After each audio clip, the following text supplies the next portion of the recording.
Natatakot na ako, kinakabahan na ako sa mga nangyayari. Bakit? Bakit?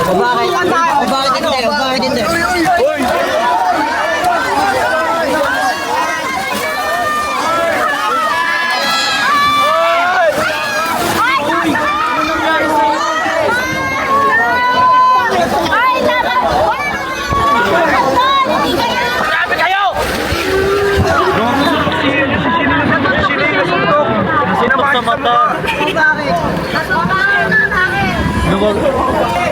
Uy, sisirin na siya ako.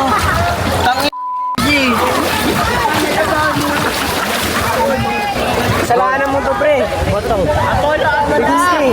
Pikon na ako? Sino pikon sa atin? Sino mas pikon sa atin? Sino mas pikon sa atin? Uy, tumigil lang ako. Hindi naman dahil sa'yo, hindi naman tatamaan to eh. Hindi mangyayari to lahat eh.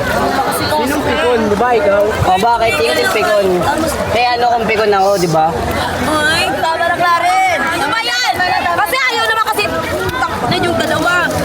Alam nyo ba? Akala nyo ba natutuwa ako sa mga ginagawa ninyo? Akala nyo ba nakakatulong sa akin yan? Di na ba nakakatulong sa akin yan eh? Nagbibigay lang ng stress sa akin yan eh. Basta buti pang pwede ko na lang kayo parehas papansinin ko kaya lang din yung pinag-aawayan ninyo dalawa. Kuya lang! Deserve! Akala nyo naman din natutuwa ako sa ginagawa ninyo. Sa maraming tao pa kayo maggaganyanan. Hindi nyo nang iniisip yung mga kaitan na ibibigay ninyo.